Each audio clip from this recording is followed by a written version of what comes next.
This is a fictional story inspired by real life. The golden sun was descending mercilessly over the rugged, winding streets of Whispering Pines, a small mountain town tucked away in the vast wilderness of Montana. Despite the breathtaking beauty of the surrounding peaks, the true weight of the world seemed to rest heavily on the shoulders of Eleanor Miller. She walked with her head bowed, her gaze fixed on the uneven pavement, counting each step as if it were the only way to keep her heart beating. Her dress, made of a simple floral fabric that had been mended so many times. It had lost its original color, fluttered in the dry mountain breeze. It had been 3 long days since Eleanor had tasted a warm meal, ever since her husband Arthur had been lost in a tragic subterranean shift at the local quartz mine. In the wake of his passing, Eleanor had stopped counting the days. She only counted what was missing. She counted the mounting rent she could not pay, the empty space in her pantry, and the haunting silence in their small cabin where Arthur's booming laughter used to echo every evening at 6 o'clock. As she crossed the town square, the heavy gaze of the local women fell upon her like shadows stretching across the grass. They watched her with a mixture of pity and judgment, their whispers carrying on the wind like dry leaves. "There goes the miner's widow," muttered Mrs. Beatrice Higgins from the shaded porch of the general store, ensuring her voice was just loud enough for Eleanor to hear. Beatrice was a woman who took pride in knowing everyone's business, and even more pride in judging it. Without a single penny to her name and no family to speak of, it won't be long before she's at the back door of the church begging for scraps.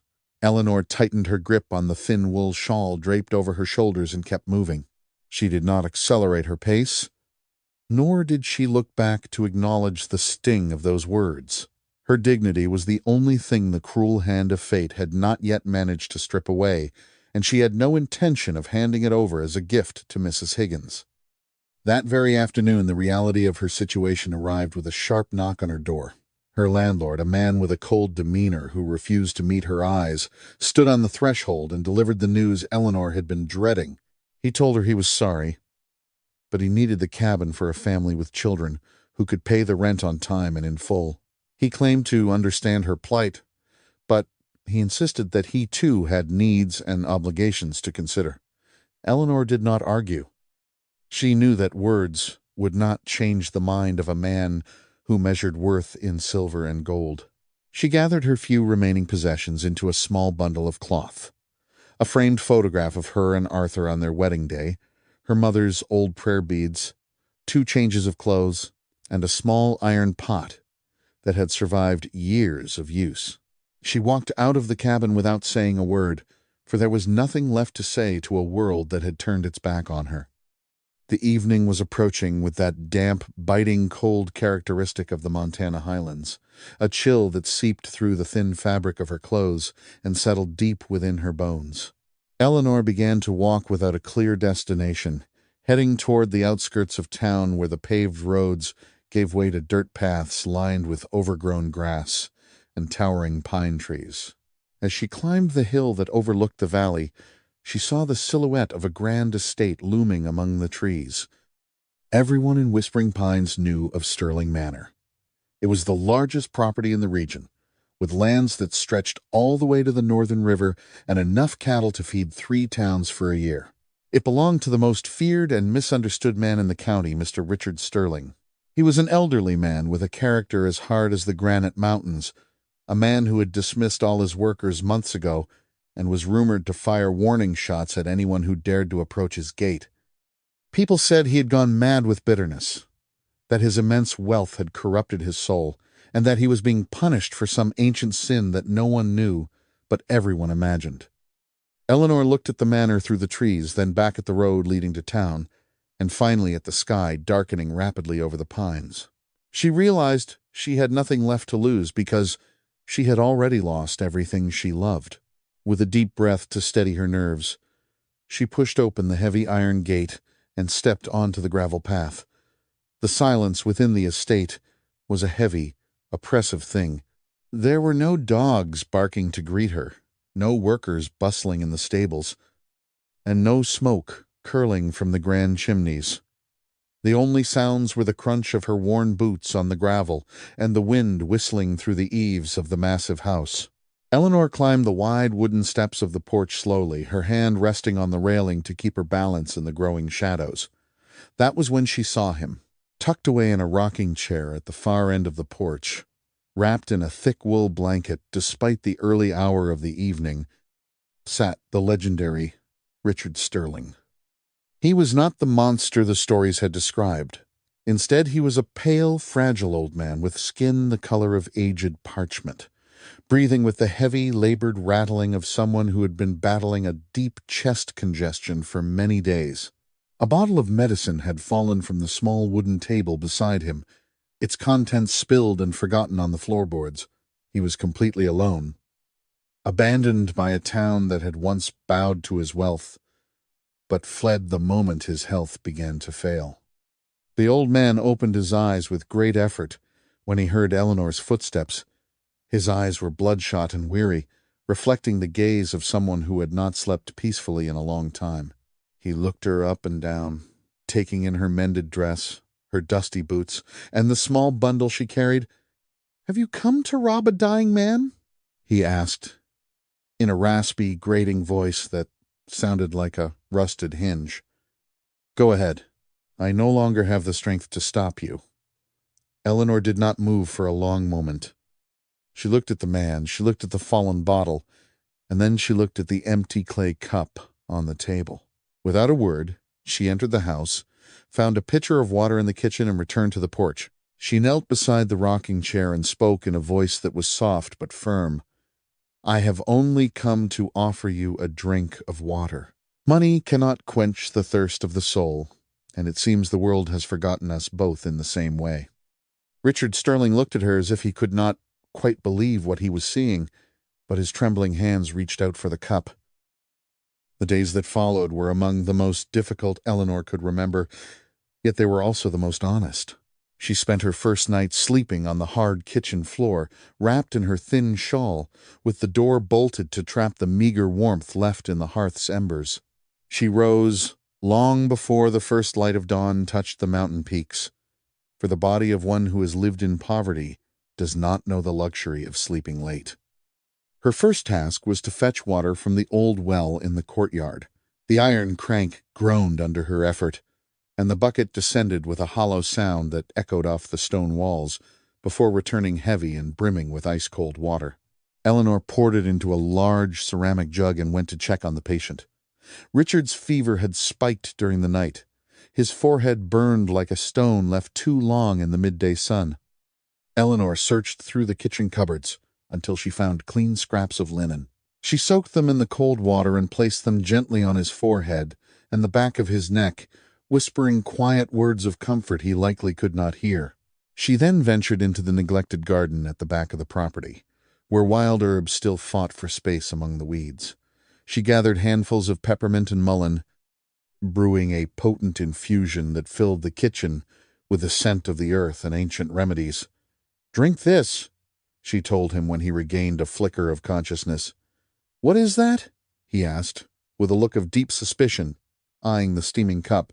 "It is what my grandmother used to give us when the doctor's medicine was out of reach," she replied simply. Richard looked at her for a long moment, searching her face for any sign of deceit, before drinking with the weary resignation of a man who no longer had the energy to fight. For the first 24 hours, the old man hardly spoke.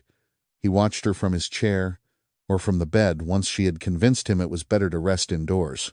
He watched her wipe away the dust of years that had settled on the mahogany furniture, sweep the dried leaves the wind had blown through the cracks, and heat the vegetable broth she had prepared from the few things she found in the pantry.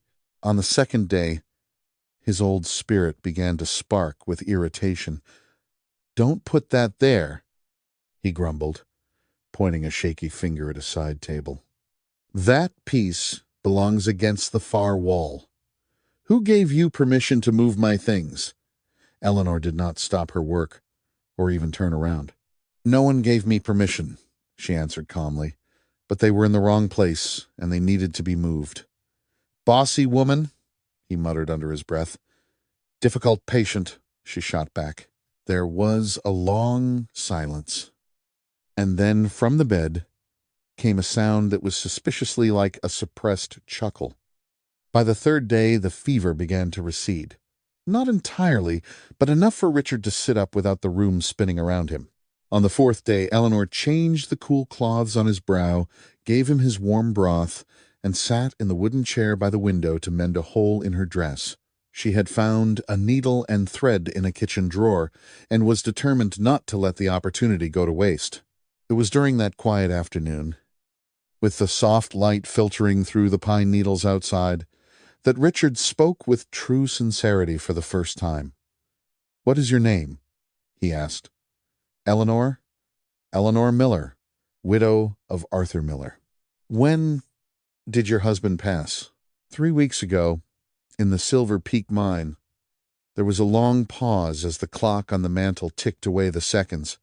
"I am sorry," Richard said, and it sounded as if he truly meant it, devoid of the hollow pity people usually offer. "And you?" Eleanor asked, not looking up from her sewing. "Why are you all alone in this great house?" Richard took a long time to answer, his gaze fixed on some distant point beyond the window. "Because solitude is what remains when one spends a lifetime accumulating things instead of people," he finally said.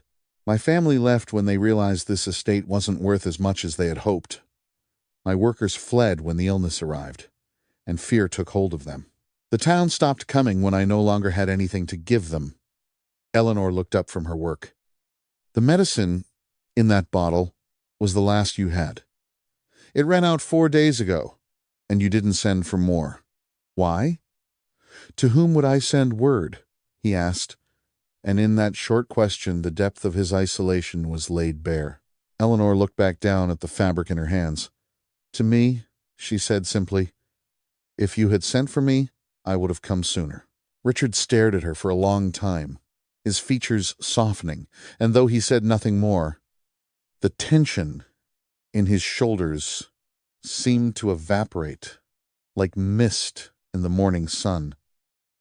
The nights at Stirling Manor were long and filled with the mysterious language of the mountains. When Richard finally fell into a deep sleep, Eleanor would sit on the porch with a small oil lamp, listening to the symphony of the darkness. She heard the wind rushing through the tall pines, the groaning of the house's timber as it contracted in the cold, and the distant call of a mountain lion in the high ridges. In that stillness she thought of Arthur.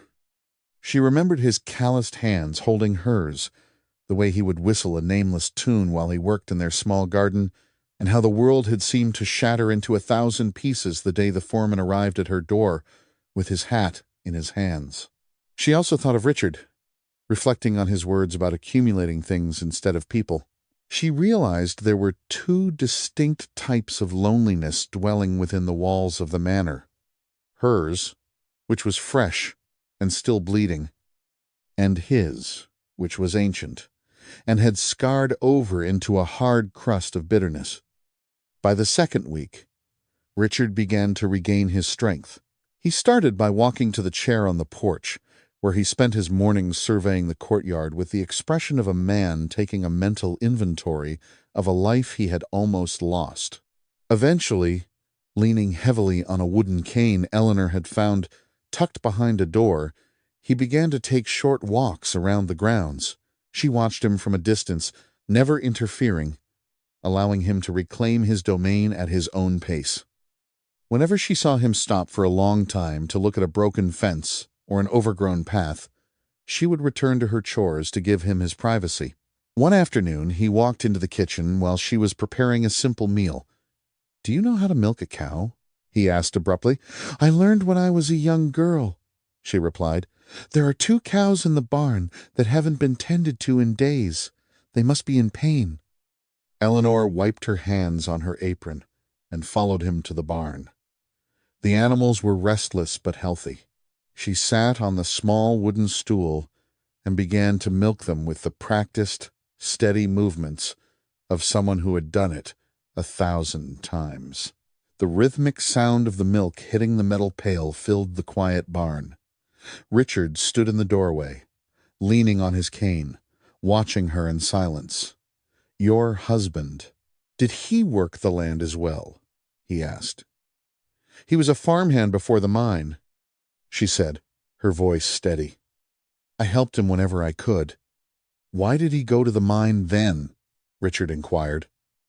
Eleanor paused for a moment, her hands still, because working someone else's land didn't pay enough to build a future, and the mine promised a better life. Or so we thought. Richard said nothing for 3 minutes, but he remained in the doorway until she had finished every last drop. It was during the 3rd week that the peace of the manor was interrupted by the arrival of the town officials. Eleanor was in the garden, clearing away the stubborn weeds from the rows of winter squash, when she heard the sound of several horses approaching. She wiped the dirt from her hands and walked toward the front of the house. Coming up the long drive was a group of men led by Mayor Silas Vance.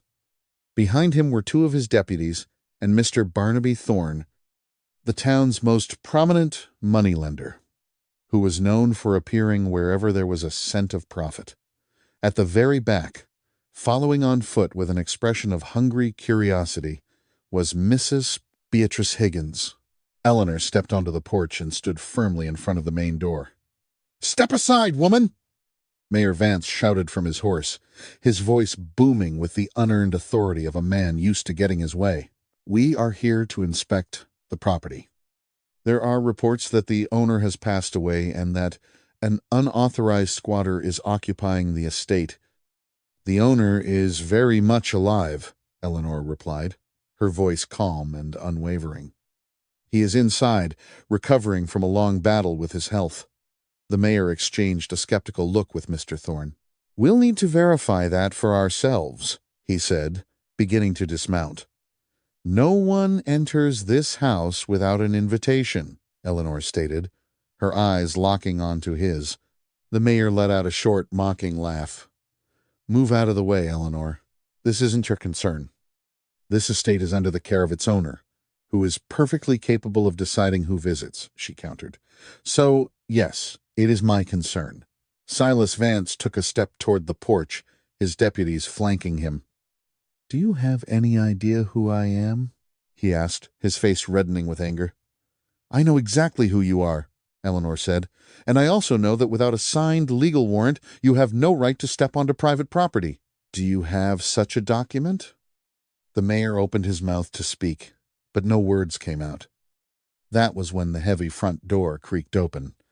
Richard Sterling stepped onto the porch, leaning heavily on his cane. He was still pale and much thinner than before his illness, but he stood with his back straight and his eyes flashing with the legendary fire that had once commanded the entire valley. The silence that fell over the group was instantaneous. Mayor Vance froze with one foot on the first step, his mouth hanging open. "Mr. Sterling," he stammered, his voice suddenly losing all its bravado.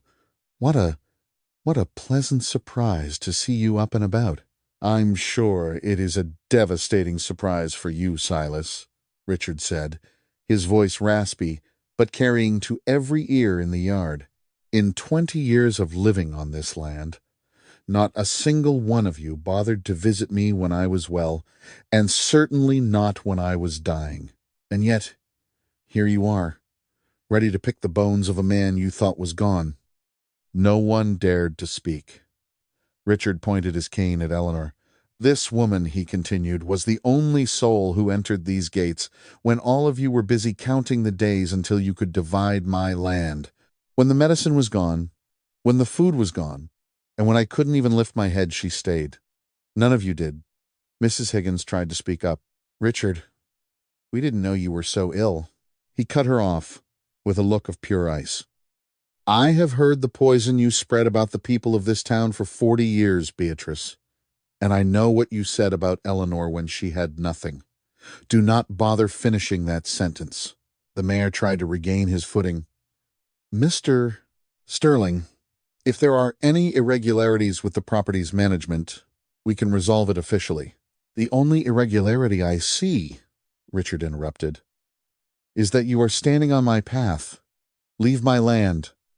And if I see any of you on this road again without my express invitation, I will remind the bank exactly how many debts this town owes to this estate, with every cent of interest included. The silence lasted for 3 heartbeats before the mayor scrambled back onto his horse. Mr. Thorne and the deputies followed suit without a word. Mrs. Higgins was the last to turn away, her face flushed with the humiliation of being scolded in front of the town, but she knew better than to challenge him. Eleanor watched them retreat down the long driveway until the last horse disappeared behind the bend of the pines.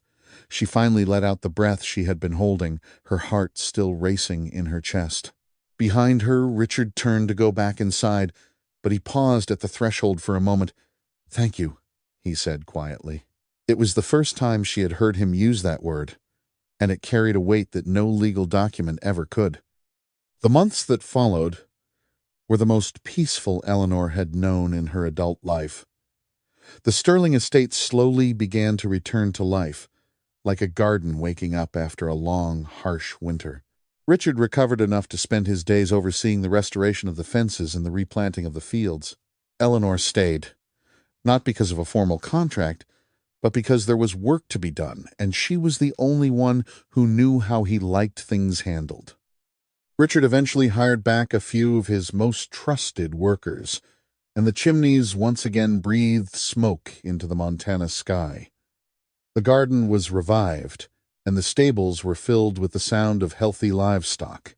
In the quiet evenings after the labor of the day was finished, the two of them would sit on the porch together.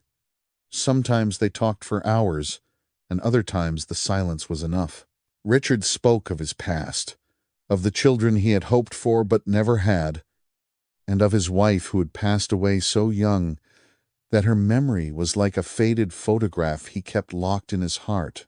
He admitted that the estate had become his only companion, a cold substitute for the warmth of a family, until even that was no longer enough. Eleanor spoke of Arthur, of the simple dreams they had shared, and of the child they had lost before it could even take its first breath. She spoke of the first time Arthur had whistled that nameless tune at the county fair, and how she had looked at him and known with the certainty of the sunrise that her life was forever changed. "Do you miss him every day?" Richard asked one afternoon as the shadows grew long. "Every single day," Eleanor replied softly. "But the missing changes. At first, it was like a gaping wound that wouldn't stop bleeding. Now, it's more like a quiet room in my heart where he still lives. I don't know how else to describe it." "I understand," Richard said, and by the look in his eyes, Eleanor knew he truly did. That night, for the first time, Eleanor heard the old man humming a tune in his room. It wasn't a melody she recognized, but it was the sound of a man who was no longer afraid of the quiet. The winter arrived with the treacherous slowness of the mountains. One day the air would be crisp and clear, and the next, the rooftops would be coated in a thick layer of frost. In early December, Richard began to cough. A deep, persistent cough that Eleanor recognized immediately as something far more serious than his previous illness. This time, it wasn't an infection that could be cured with herbs and rest. It was the body of an old man who had grown weary of the long journey. She sent for the town's doctor, a man of few words named Dr. Harrison. He examined Richard and then pulled Eleanor aside on the porch. "His heart is simply tired," the doctor said, his voice heavy with honesty. "There is no medicine for that. All we can provide now is comfort, warmth, and the presence of a friend." "How long?" Eleanor asked, her voice trembling. The doctor looked at his boots. "Long enough to put his affairs in order, I suspect." The following week, Richard sent for his lawyer, a man named Mr. Thorne's younger brother, who was known for his integrity. They remained locked in the study for an entire afternoon, the only sound being the scratching of a pen and the crackling of the fire. Eleanor served them coffee twice, her face a mask of calm, though her heart was heavy with the knowledge of what was coming. When the lawyer finally left, Richard called her into the study. "Sit down, Eleanor," he said, his voice now a mere whisper of its former strength. "I have settled my affairs. I wanted you to know that." "Very well," she replied, not asking for details. "You aren't going to ask what I've decided?" It isn't my place to ask, she said firmly. Richard looked at her with that keen, calculating gaze that saw more than most people realized. Do you know why the others left when things got hard? It wasn't because of the money. It was because they were all waiting for something in return for their presence. My family, my workers, the town, they all had a price. You were the only one who never expected a single thing. I came because you were dying alone, Eleanor said. There was no other reason. I know, he whispered, and that has made all the difference. Richard Sterling passed away on a quiet afternoon in January, when the sky over the Montana peaks was a brilliant, cold blue. He died in his rocking chair on the porch, just as he had always said he wanted to, with a thick wool blanket over his legs and his eyes fixed on the horizon. Eleanor was sitting beside him, her hand resting gently on his. He didn't say anything at the end. There was no need for final words. He simply closed his eyes with the peace of a man who had finished a long and difficult ledger and found that the numbers finally added up. Eleanor sat with him for a long time, watching the light fade from the sky, before she went to inform the head groundskeeper to send for the doctor and the minister. When she stepped back into the house, the silence was different from the one she had encountered on her first visit. That first silence had been one of abandonment and decay. This was the silence of a life that had been lived to its very limit. The funeral was a modest affair, held under the gray winter sky. A few people from the town attended, the same ones who had fled when he was sick, now wearing somber expressions and offering rehearsed words of condolence. Eleanor received them all with the same quiet grace she had always shown. Mrs. Higgins appeared as well, though she did not speak to Eleanor directly. She spent the entire service eyeing the manor and the well-tended grounds, her mind clearly busy with calculations that had not yet reached their conclusion.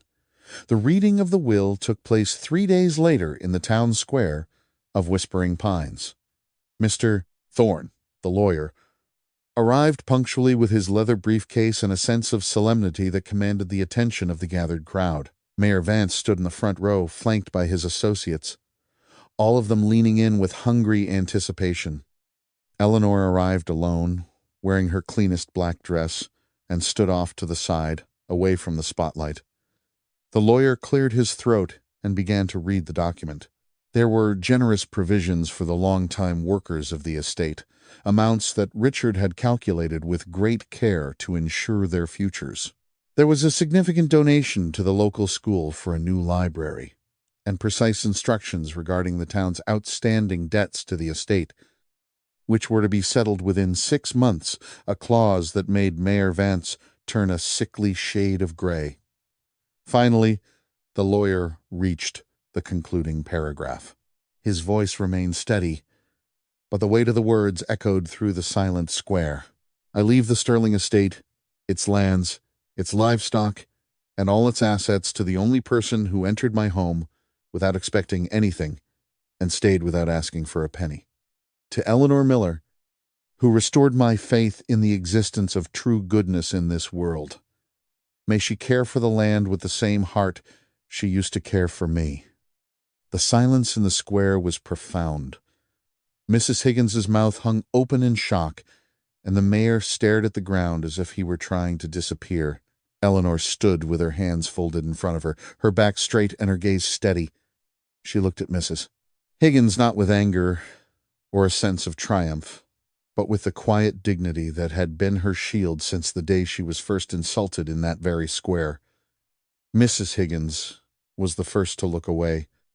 Unable to meet the eyes of the woman she had once deemed a beggar, Eleanor returned to the manor that afternoon, walking the familiar path between the pines. She pushed open the iron gate, crossed the courtyard, and sat in the rocking chair on the porch.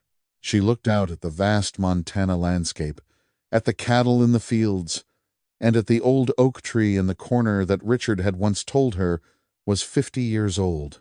The wind moved through the branches with a soft, sighing sound. Eleanor placed her hand on the arm of the chair, where the wood was worn smooth by decades of use. I am here, she whispered to the wind, or perhaps to those who were no longer there to hear her. And the Montana evening continued its slow, majestic descent, unhurried and indifferent to the changing of the guard. True wealth is a currency that the world often fails to recognize, for it is not minted in gold or printed on paper, but forged in the quiet moments of human connection and the steadfastness of the spirit. We live in a society that often equates value with accumulation, teaching us that the more we gather, the more we are worth. Yet, as the years pass and the shadows of our lives grow longer, we begin to realize that the things we owned never truly owned us back. The grandest houses can be the coldest tombs if they are not warmed by the presence of a soul that cares for nothing but the well-being of another. Dignity is not something that can be taken away by poverty or granted by a title. It is an internal flame that burns brightest when the world attempts to blow it out. When we act with kindness without the expectation of a reward, we tap into a wellspring of humanity that transcends the transactional nature of our modern existence. For those who have lived long enough to see the seasons change many times, the lesson is clear. The only things we truly take with us are the memories of how we treated others, and the peace of a conscience that has never been sold. Greed is a loud and demanding master, but it is ultimately a hollow one, leaving its followers starving in the midst of plenty. In contrast, the quiet path of service and integrity leads to a richness that cannot be measured by any bank. It is the wealth of knowing that when the world was at its darkest, you were the one who held the lamp. It is the understanding that a simple cup of water, offered with a sincere heart, is worth more than 1,000 treasures given for the sake of vanity. Life has a way of balancing the scales in the end, often in ways that surprise those who believe they have the world figured out. The widow, who had nothing but her dignity, became the steward of an empire, not because she sought it, but because she was the only one worthy of holding it. In the end, our legacy is not defined by the height of our monuments, but by the depth of the tracks we leave in the hearts of those we encounter. To live a life of meaning is to understand that we are all in some way travelers on a lonely road, looking for a place where we are seen and valued for who we are rather than what we have. When we find the courage to be that light for someone else, we discover that the light reflects back onto us, illuminating our own path in ways we never imagined.